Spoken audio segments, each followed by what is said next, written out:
Hey, what's going on, my friends, and welcome to my YouTube channel. My name is Victor, and today I'm going to share with you 3 things I think you should know about this very powerful and transformative full moon we're having on April 12th, 2025.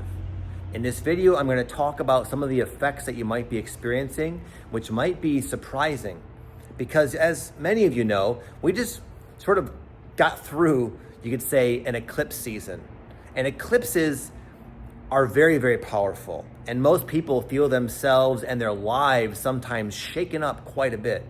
And yes, there are learning lessons that are very valuable and priceless. And oftentimes, once the dust settles, things are good. They're better. You've improved yourself. Almost like a tornado is coming and you're caught in it and it swooped you up, and then all of a sudden it drops you down somewhere else, and it's a crazy ride and quite a journey. But you're like, hey, I like it here. So I've been personally surprised with just how powerful this full moon is.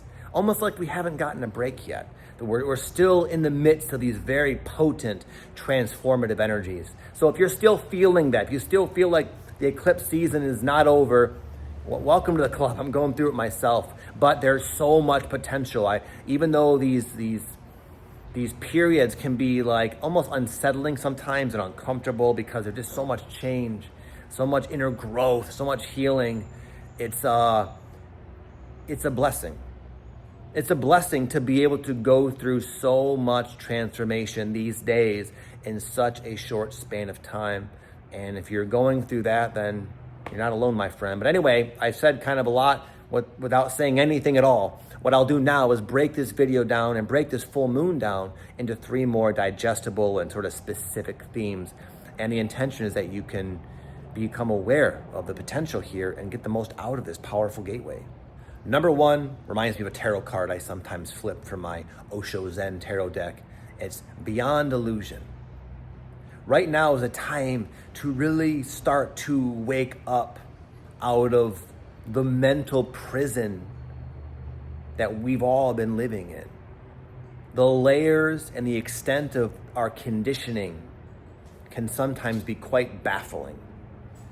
And right now you might be like starting to really become aware of just how conditioned you are. What comes to mind is I'm reading this book you may have read called A Course in Miracles.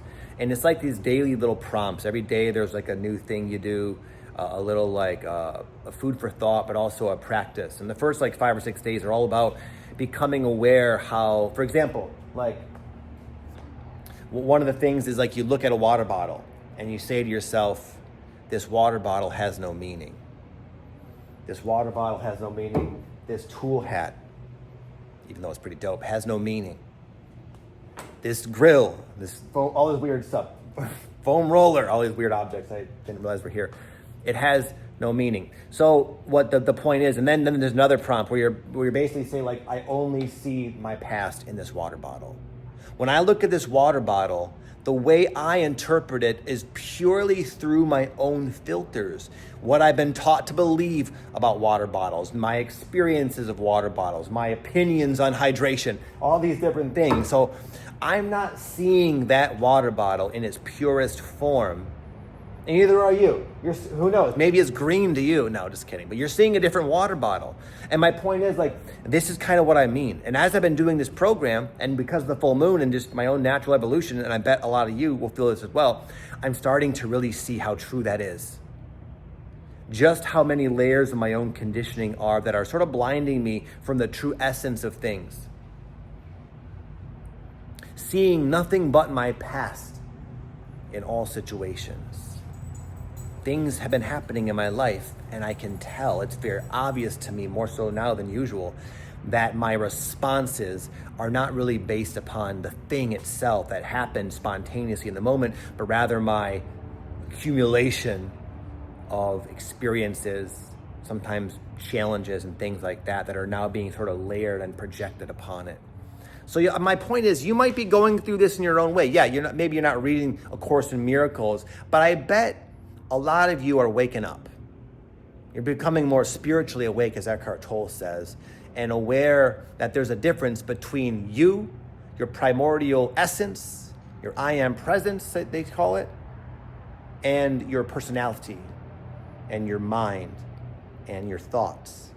And this is something we've all read about and learned about. All the masters sort of allude to it in one way or the other. But my point is, during this full moon, you might start to experience that. And my sense of it is that it's just kind of the beginning of this like unraveling and waking up process. Number two, this is all well and good, but sometimes when these types of experiences begin to happen, and they happen kind of in waves. I'm sure you've gone through this type of elevation other times in your spiritual journey. But I have found, and I feel right now, when this starts to happen, oftentimes it creates this acceleration. Like you start to kind of wake up. You start to question your boundaries, of your mind, of even maybe in your life it's showing up as these sort of illusory boundaries in your life. And as you start to kind of almost like come to in a way and see, things aren't as I thought.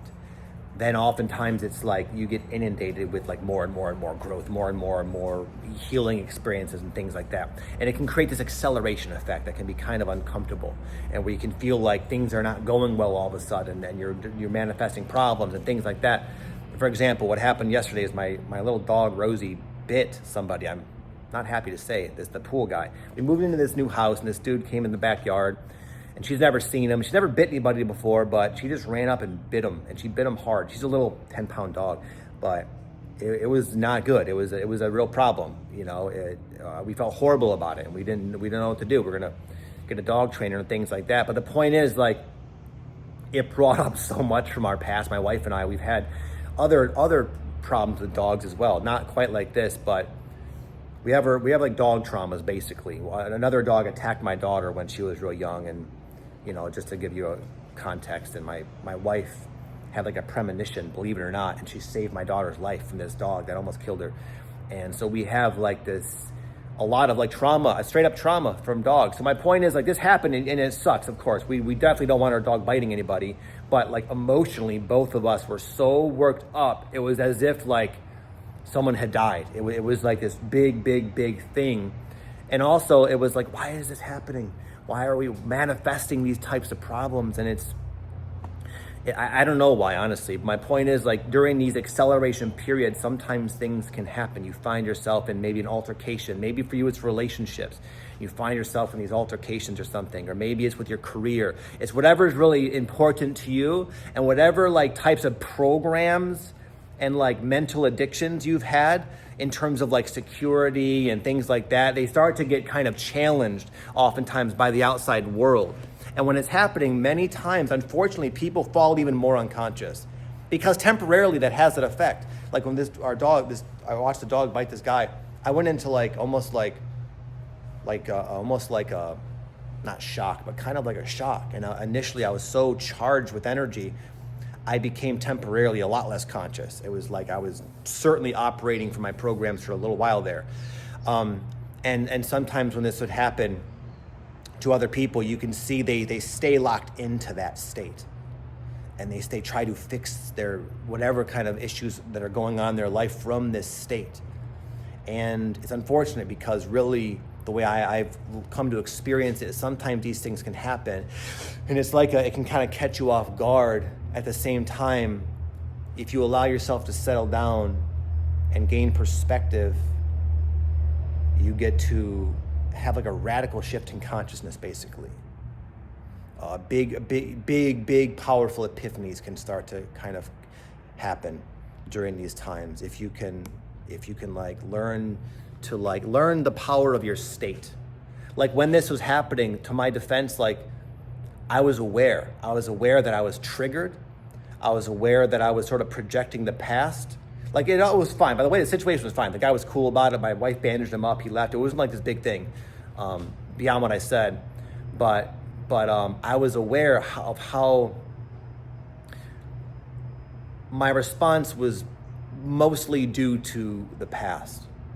And that allowed me to kind of settle down and stay calm and things like that. And now from here, I'm having loads of different breakthroughs and things like that. But I just sort of share that, like, listen, like a lot of people, they watch my YouTube videos and they think he's this guy who like made it and everything like that, but it's not the case. I'm in this type of transformation no less than any of you. I am brought to my knees by the universe and by my own awakening process as much, if not more, than you guys. And I just sort of share that just so you know, if you're going through something like hard times, I don't like to look at it as hard times. I really do believe that what I'm saying is true, that like you can use these experiences. In fact, Eckhart Tolle talks about it. He talked about the thing that happened a couple of years ago in regarding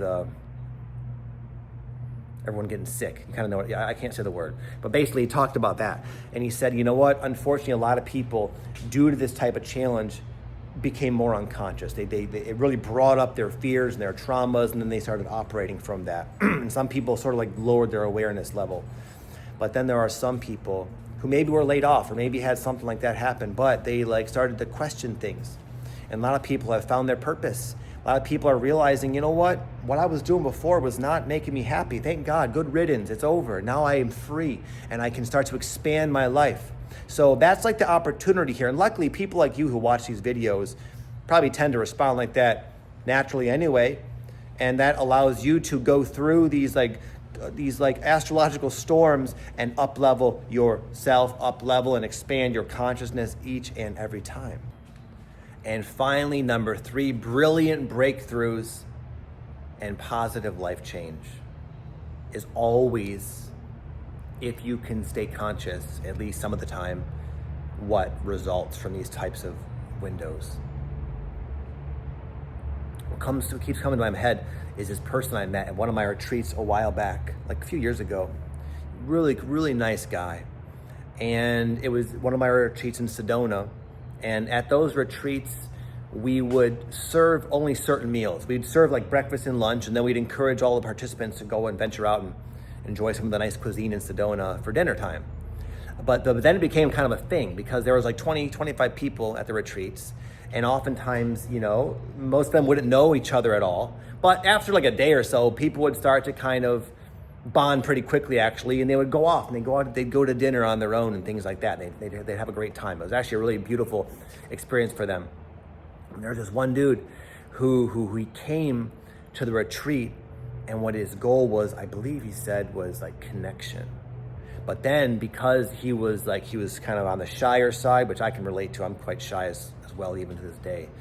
He was shy, and he felt just very uncomfortable about inviting himself out to eat with people he didn't know. He felt like it was like pushy or something. And for me, like when he came and told me about this, for me, it was so obvious, like that's exactly what you got to do. Like this is exactly what you came for, man. And I encouraged him. I gave him like a little pep talk where I explained to him that sometimes retreats don't unfold, or life or your awakening don't unfold in the way you think. And you might have this idea about how to get something, but life will present you with like the way to actually get it. The only problem is sometimes it's uncomfortable.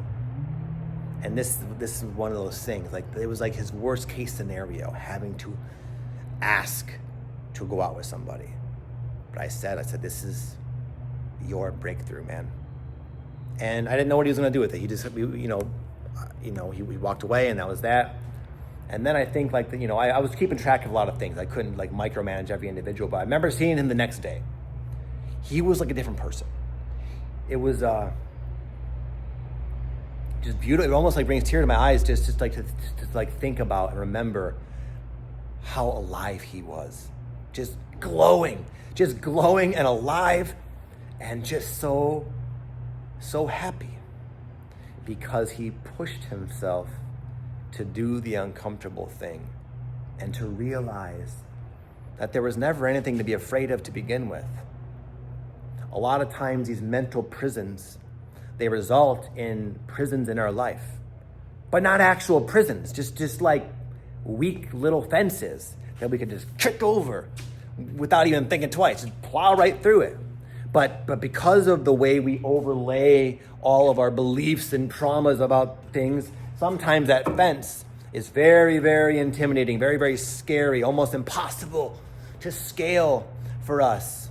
But these full moons and things like that, they come in sometimes, and what they do, they don't make that fence go away. What they do is they make the fence seem even meaner, to where it's like, oh my God, you feel like you're just shrinking. up against this fence. But then it's almost like provocative to the point where like, you're like, you know what? I'm sick of feeling this way. I'm sick of not having any friends. I'm sick of letting these emotions stop me from the things I know in my soul I want out of life. And that dude, he broke through. He invited himself out. And then once you get through that fence, you realize there is no fence. You just walk.